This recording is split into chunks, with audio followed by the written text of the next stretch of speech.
The final problem.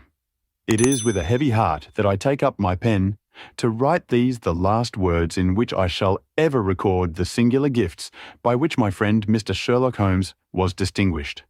In an incoherent and, as I deeply feel, an entirely inadequate fashion, I have endeavoured to give some account of my strange experiences in his company from the chance which first brought us together at the period of the study in Scarlet, up to the time of his interference in the matter of the Naval Treaty. An interference which had the unquestionable effect of preventing a serious international complication.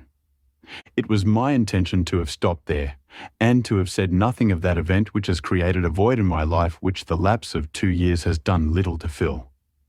My hand has been forced, however, by the recent letters in which Colonel James Moriarty defends the memory of his brother, and I have no choice but to lay the facts before the public exactly as they occurred. I alone know the absolute truth of the matter, and I am satisfied that the time has come when no good purpose is to be served by its suppression. As far as I know, there have been only 3 accounts in the public press: that in the Journal de Genève on May 6, 1891, the Reuter's despatch in the English papers on May 7th, and finally the recent letters to which I have alluded. Of these, the first and second were extremely condensed, while the last is, as I shall now show, an absolute perversion of the facts. It lies with me to tell for the first time what really took place between Professor Moriarty and Mr. Sherlock Holmes.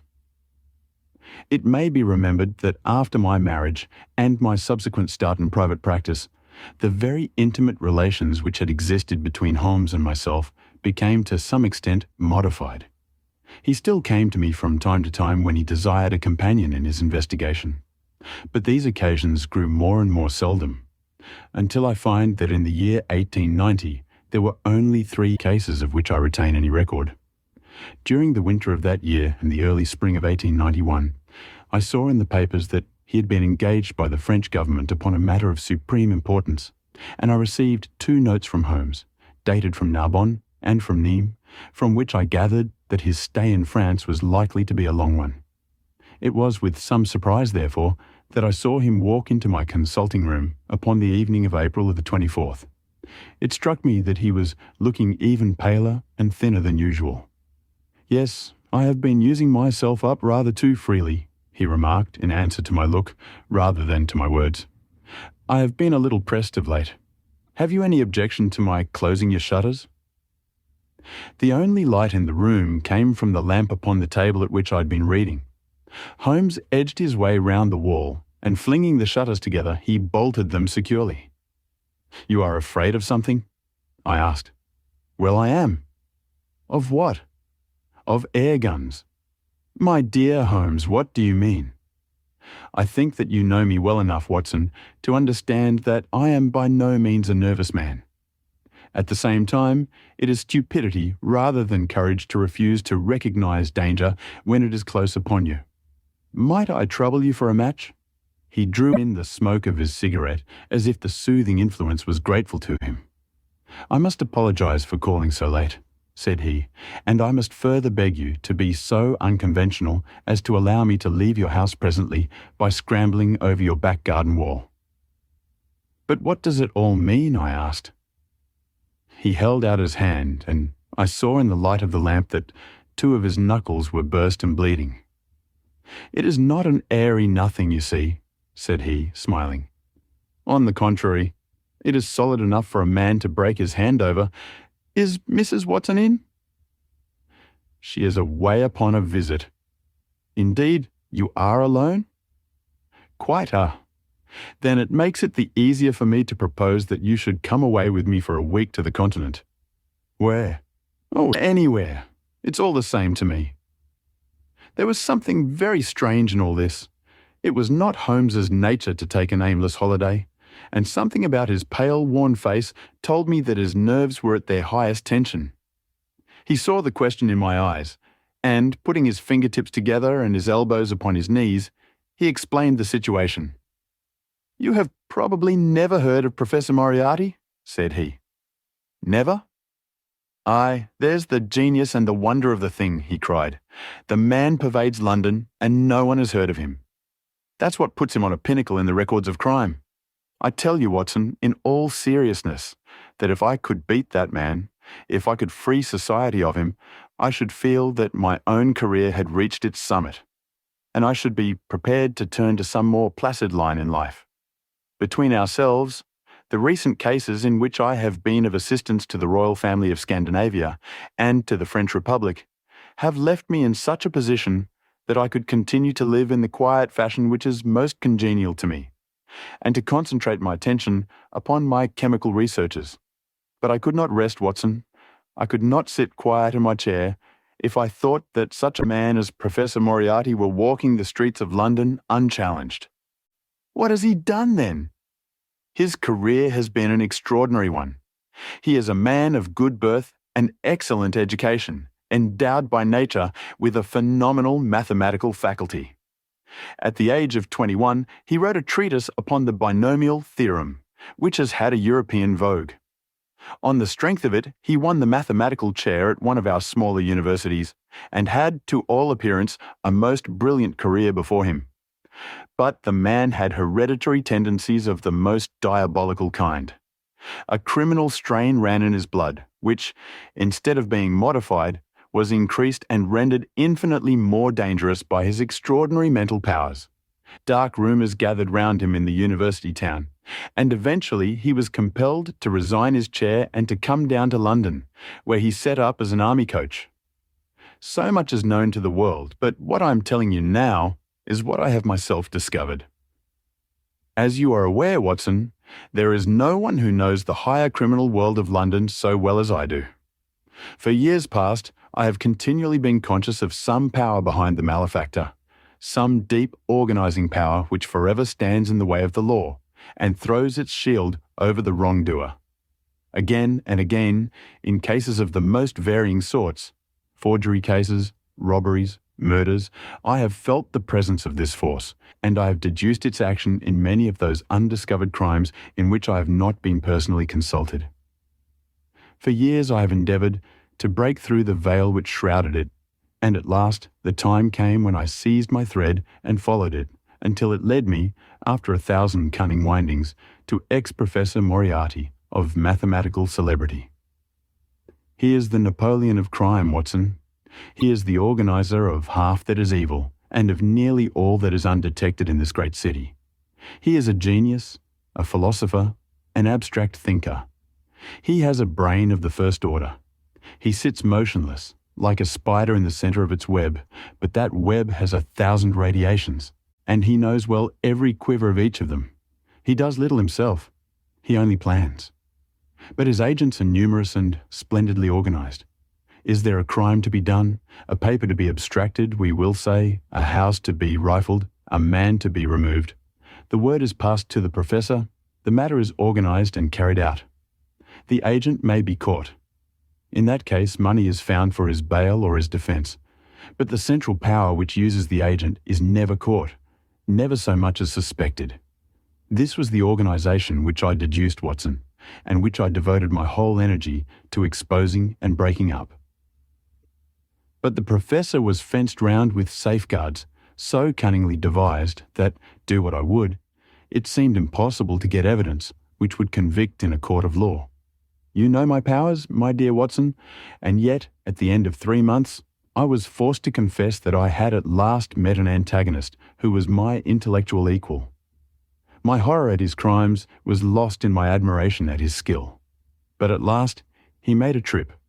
Only a little trip, but it was more than he could afford when I was so close upon him. I had my chance, and, starting from that point, I have woven my net round him until now it is all ready to close.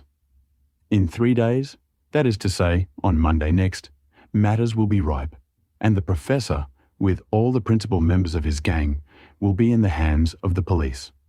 Then will come the greatest criminal trial of the century, the clearing up of over 40 mysteries and the rope for all of them. But if we move at all prematurely, you understand, they may slip out of our hands even at the last moment. Now, if I could have done this without the knowledge of Professor Moriarty, all would have been well. But he was too wily for that. He saw every step which I took to draw my toils round him, Again and again he strove to break away, but I as often headed him off. I tell you, my friend, that if a detailed account of that silent contest could be written, it would take its place as the most brilliant bit of thrust and parry work in the history of detection. Never have I risen to such a height, and never have I been so hard pressed by an opponent. He cut deep, and yet I just undercut him. This morning, the last steps were taken, and 3 days only were wanted to complete the business. I was sitting in my room thinking the matter over when the door opened and Professor Moriarty stood before me. "My nerves are fairly proof, Watson, but I must confess to a start when I saw the very man who had been so much in my thoughts standing there on my threshold. His appearance was quite familiar to me. He is extremely tall and thin.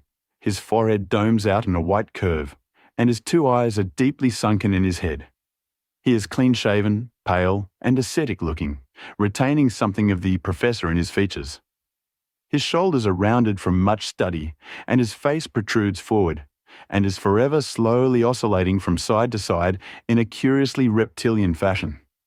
He peered at me with great curiosity in his puckered eyes. "You have less frontal development than I should have expected," said he at last. "It is a dangerous habit to finger loaded firearms in the pocket of one's dressing gown." The fact is that upon his entrance, I had instantly recognized the extreme personal danger in which I lay. The only conceivable escape for him lay in silencing my tongue. In an instant I had slipped the revolver from the drawer into my pocket and was covering him through the cloth. At his remark, I drew the weapon out and laid it cocked upon the table. He still smiled and blinked, but there was something about his eyes which made me feel very glad that I had it there.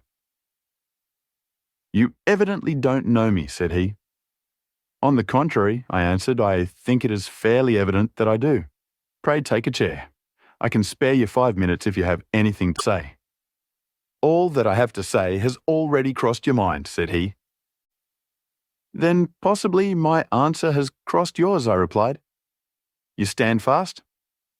"Absolutely." He clapped his hand into his pocket, and I raised the pistol from the table. But he merely drew out a memorandum book in which he had scribbled some dates. "You crossed my path on the 4th of January, said he. "On the 23 days you incommoded me. By the middle of February, I was seriously inconvenienced by you. At the end of March, I was absolutely hampered in my plans. And now, at the close of April, I find myself placed in such a position through your continual persecution that I am in positive danger of losing my liberty. The situation is becoming an impossible one." "Have you any suggestion to make?" I asked. "You must drop it, Mr. Holmes," said he, swaying his face about.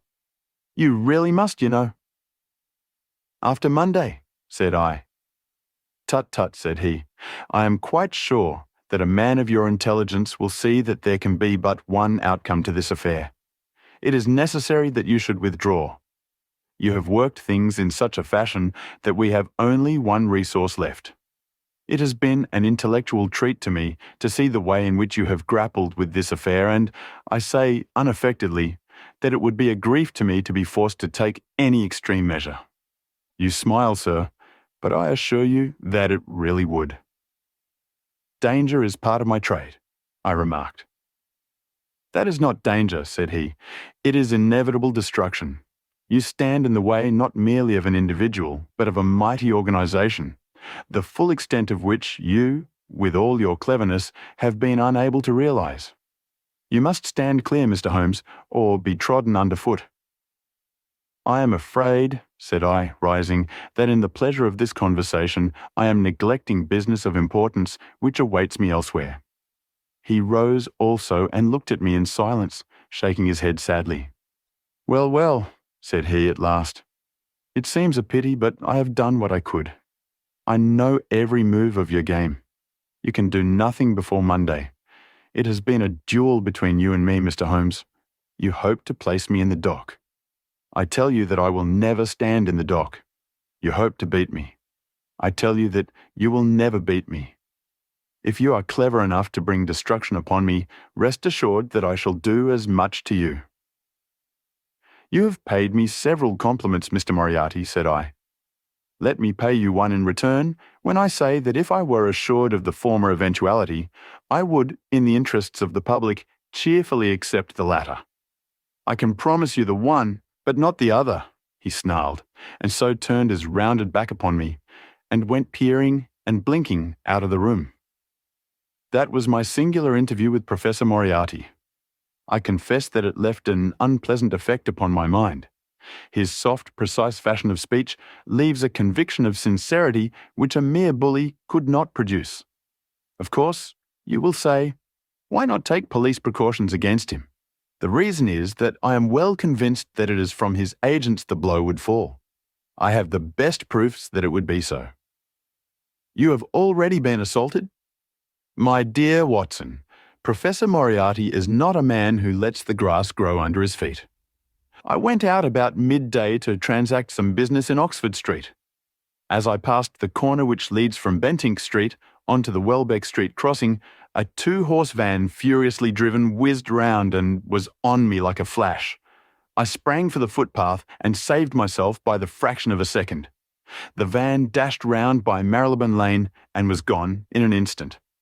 I kept to the pavement after that, Watson, but as I walked down Vere Street, a brick came down from the roof of one of the houses and was shattered to fragments at my feet. I called the police and had the place examined.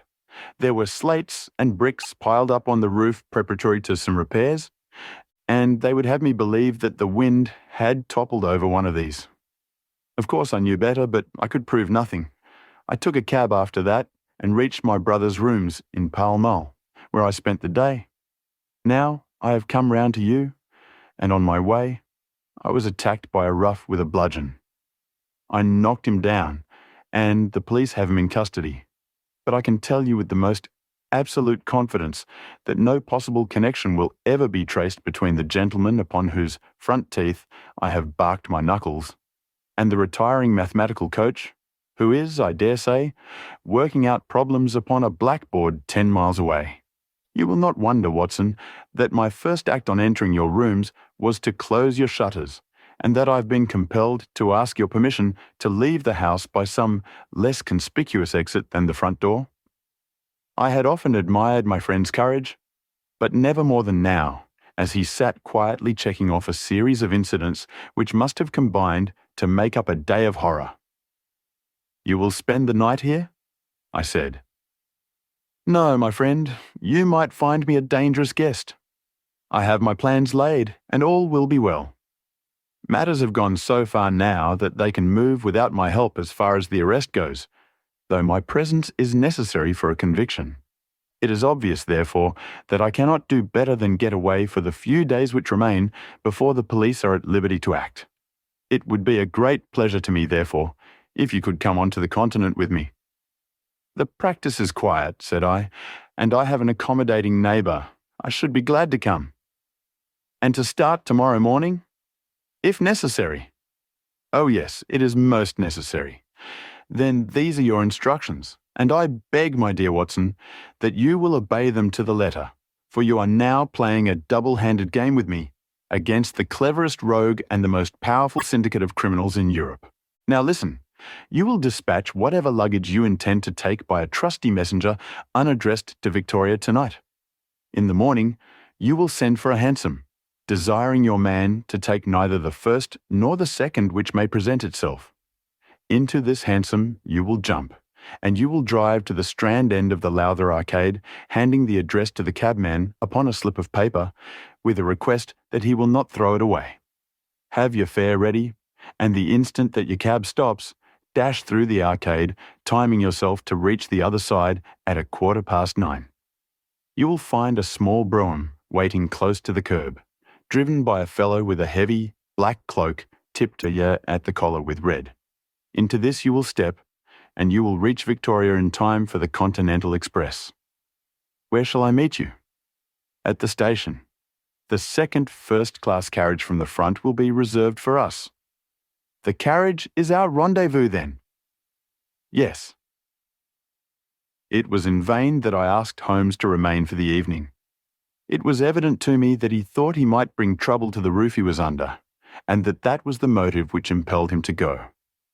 With a few hurried words as to our plans for the morrow, He rose and came out with me into the garden, clambering over the wall which leads into Mortimer Street, and immediately whistling for a hansom, in which I heard him drive away. In the morning, I obeyed Holmes's injunctions to the letter.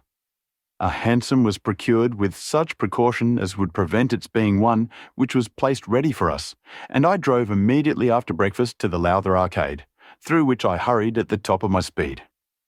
A brougham was waiting with a very massive driver wrapped in a dark cloak, who, the instant that I had stepped in, whipped up the horse and rattled off to Victoria Station. On my alighting there, he turned the carriage and dashed away again without so much as a look in my direction. So far, all had gone admirably. My luggage was waiting for me, and I had no difficulty in finding the carriage which Holmes had indicated, the less so as it was the only one in the train which was marked engaged. My only source of anxiety now was the non-appearance of Holmes. The station clock marked only 7 minutes from the time when we were due to start. In vain, I searched among the groups of travellers and leave-takers for the lithe figure of my friend. There was no sign of him. I spent a few minutes in assisting a venerable Italian priest, who was endeavouring to make a porter understand, in his broken English, that his luggage was to be booked through to Paris. Then, having taken another look round, I returned to my carriage, where I found that the porter, in spite of the ticket, had given me my decrepit Italian friend as a travelling companion. It was useless for me to explain to him that his presence was an intrusion, for my Italian was even more limited than his English. So I shrugged my shoulders resignedly and continued to look out anxiously for my friend. A chill of fear had come over me, as I thought that his absence might mean that some blow had fallen during the night. Already the doors had all been shut and the whistle blown when, "My dear Watson," said a voice, "you have not even condescended to say good morning." I turned in uncontrollable astonishment. The aged ecclesiastic had turned his face towards me. For an instant, the wrinkles were smoothed away. The nose drew away from the chin. The lower lip ceased to protrude, and the mouth to mumble. The dull eyes regained their fire. The drooping figure expanded. The next, the whole frame collapsed again, and Holmes had gone as quickly as he had come. "Good heavens," I cried, "how you startled me!" "Every precaution is still necessary," he whispered. "I have reason to think that they are hot upon our trail. Ah, there is Moriarty himself." The train had already begun to move as Holmes spoke. Glancing back, I saw a tall man pushing his way furiously through the crowd and waving his hand as if he desired to have the train stopped. It was too late, however, for we were rapidly gathering momentum, and an instant later had shot clear of the station. "With all our precautions, you see that we have cut it rather fine," said Holmes, laughing. He rose, and throwing off the black cassock and hat which had formed his disguise, he packed them away in a handbag. "Have you seen the morning paper, Watson?" "No." "You haven't seen about Baker Street, then?" "Baker Street? They set fire to our rooms last night. No great harm was done."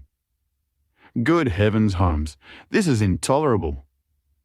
"They must have lost my track completely after their bludgeon man was arrested. Otherwise, they could not have imagined that I had returned to my rooms. They have evidently taken the precaution of watching you, however, and that is what has brought Moriarty to Victoria. You could not have made any slip in coming? I did exactly what you advised." "Did you find your brougham?"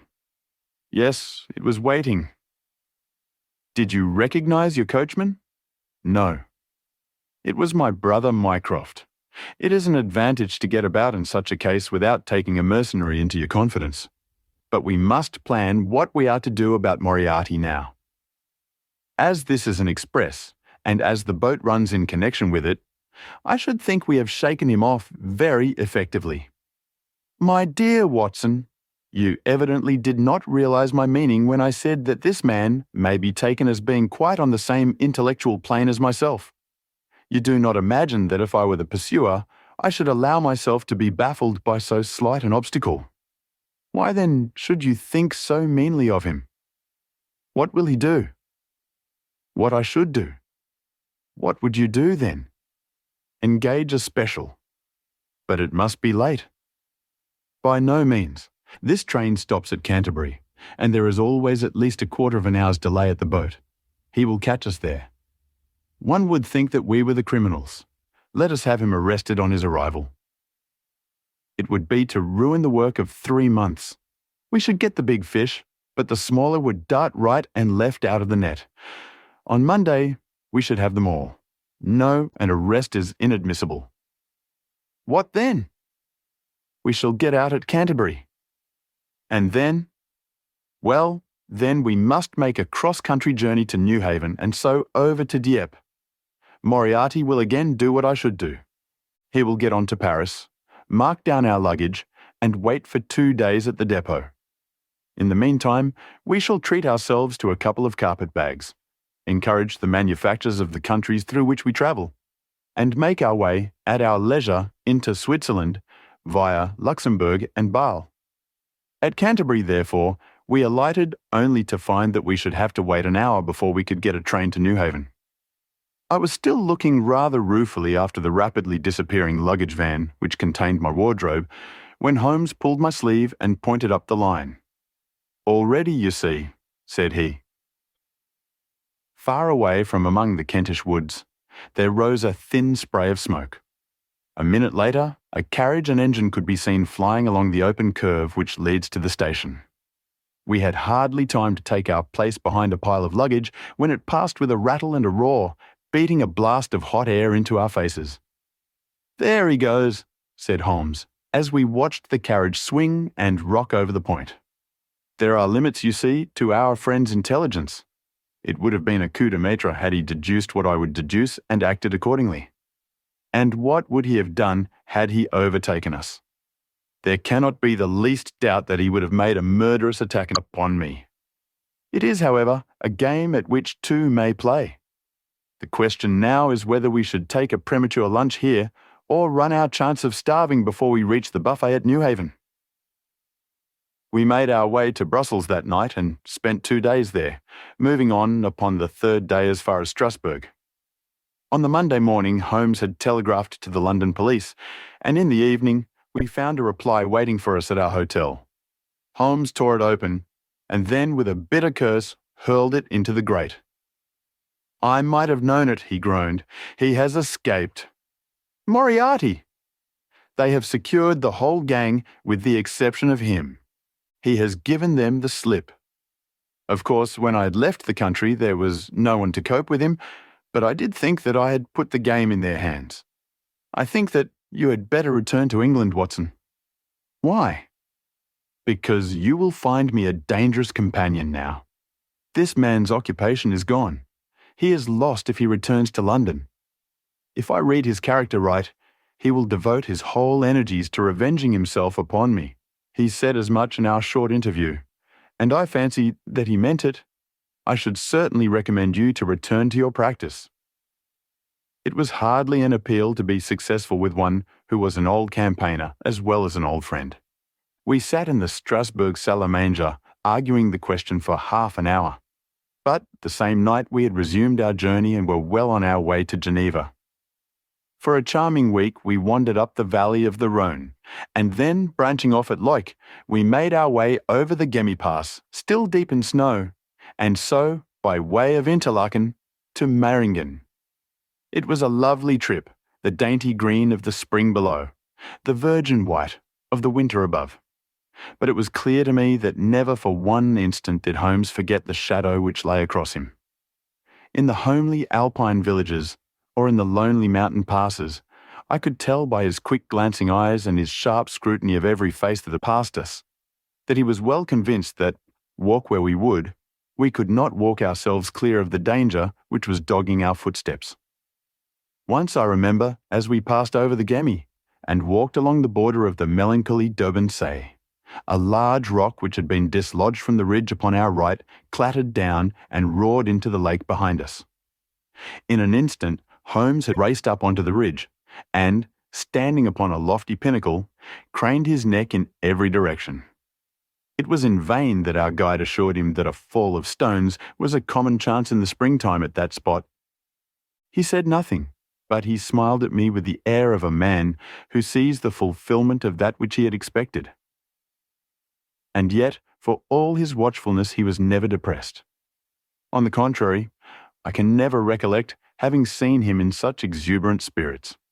Again and again, he recurred to the fact that if he could be assured that society was freed from Professor Moriarty, he would cheerfully bring his own career to a conclusion. I think that I may go so far as to say, Watson, that I have not lived wholly in vain, he remarked. If my record were closed tonight, I could still survey it with equanimity. The air of London is the sweeter for my presence. In over 1,000 cases, I am not aware that I have ever used my powers upon the wrong side. Of late, I have been tempted to look into the problems furnished by nature rather than those more superficial ones for which our artificial state of society is responsible. Your memoirs will draw to an end, Watson, upon the day that I crown my career by the capture or extinction of the most dangerous and capable criminal in Europe. I shall be brief, and yet exact, in the little which remains for me to tell. It is not a subject on which I would willingly dwell, and yet I am conscious that a duty devolves upon me to omit no detail. It was on the 3rd of May that we reached the little village of Meiringen, where we put up at the Englischer Hof, then kept by Peter Stuyler the elder. Our landlord was an intelligent man and spoke excellent English, having served for 3 years as waiter at the Grosvenor Hotel in London. At his advice, on the afternoon of the 4th, we set off together, with the intention of crossing the hills and spending the night at the hamlet of Rosenlaui.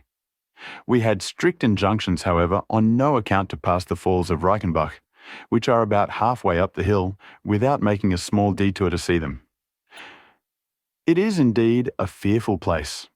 The torrent, swollen by the melting snow, plunges into a tremendous abyss, from which the spray rolls up like the smoke from a burning house.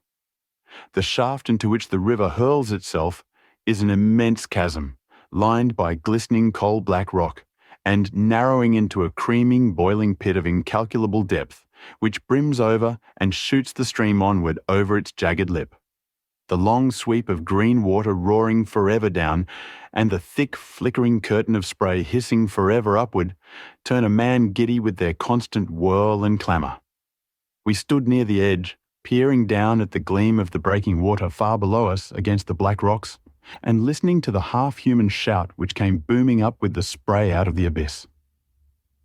The path has been cut halfway round the fall to afford a complete view, but it ends abruptly, and the traveller has to return as he came.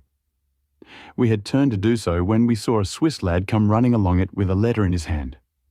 It bore the mark of the hotel which we had just left, and was addressed to me by the landlord. It appeared that within a very few minutes of our leaving, an English lady had arrived who was in the last stage of consumption. She had wintered at Davosplatz, and was journeying now to join her friends at Lucerne, when a sudden hemorrhage had overtaken her. It was thought that she could hardly live a few hours, but it would be a great consolation to her to see an English doctor, and, if I would only return, etc. The good Stuyler assured me, in a postscript, that he would himself look upon my compliance as a very great favour, since the lady absolutely refused to see a Swiss physician, and he could not but feel that he was incurring a great responsibility. The appeal was one which could not be ignored. It was impossible to refuse the request of a fellow countrywoman dying in a strange land. Yet I had my scruples about leaving Holmes. It was finally agreed, however, that he should retain the young Swiss messenger with him as guide and companion while I returned to Meiringen.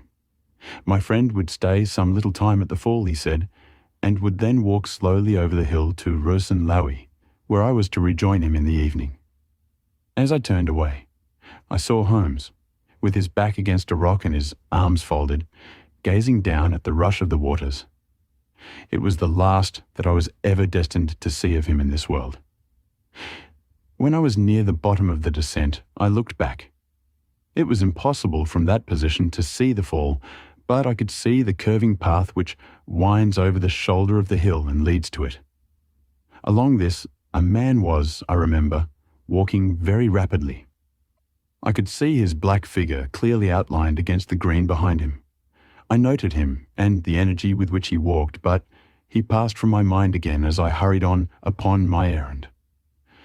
It may have been a little over an hour before I reached Meiringen. Old Steiler was standing at the porch of his hotel. "Well," said I as I came hurrying up, "I trust that she is no worse." A look of surprise passed over his face, and at the first quiver of his eyebrows, my heart turned to lead in my breast. "You did not write this?" I said, pulling the letter from my pocket. "There is no sick Englishwoman in the hotel."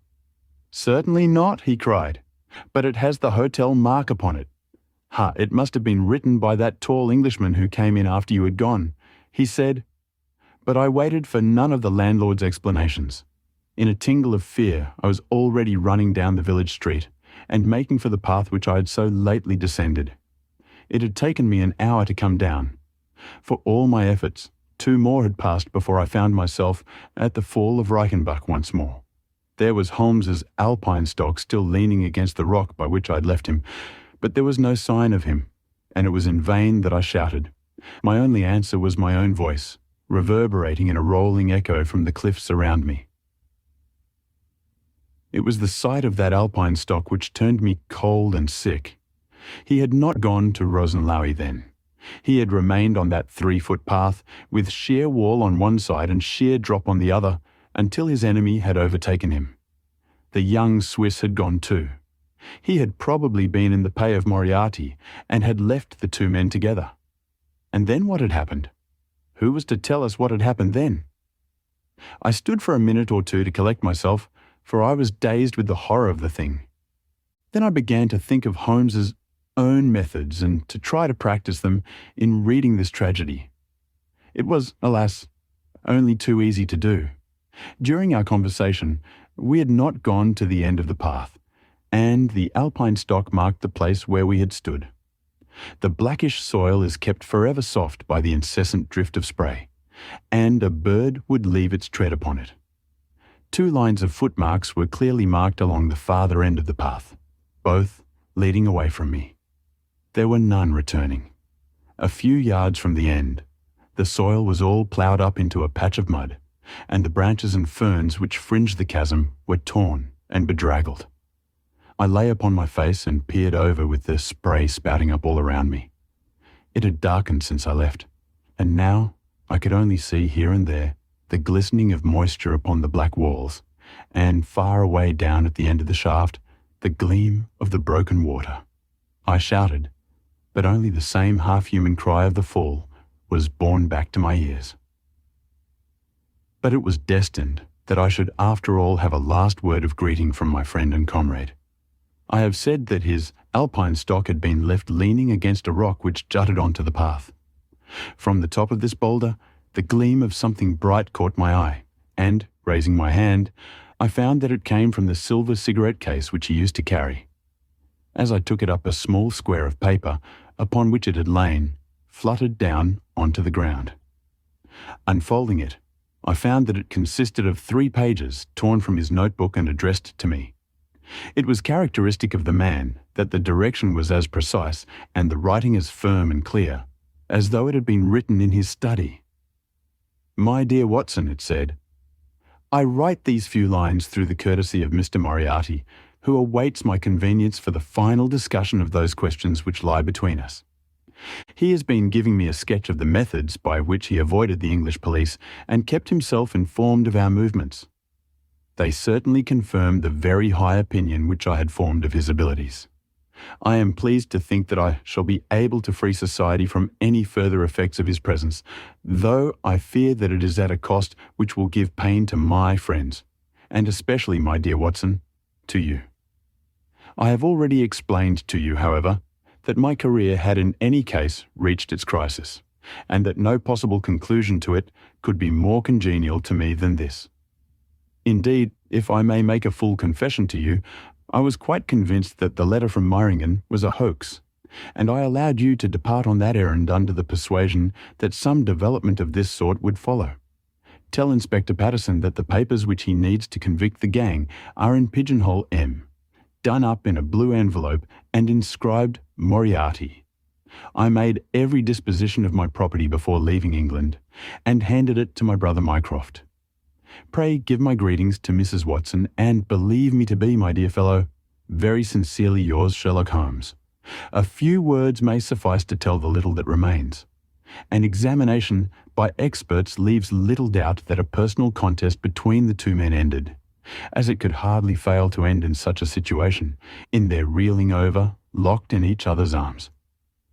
Any attempt at recovering the bodies was absolutely hopeless, and there, deep down in that dreadful cauldron of swirling water and seething foam, will lie for all time the most dangerous criminal and the foremost champion of the law of their generation. The Swiss youth was never found again, and there can be no doubt that he was one of the numerous agents whom Moriarty kept in his employ. As to the gang, it will be within the memory of the public how completely the evidence which Holmes had accumulated exposed their organisation, and how heavily the hand of the dead man weighed upon them. Of their terrible chief, few details came out during the proceedings, and if I have now been compelled to make a clear statement of his career, it is due to those injudicious champions who have endeavoured to clear his memory by attacks upon him, whom I shall ever regard as the best and the wisest man whom I have ever known.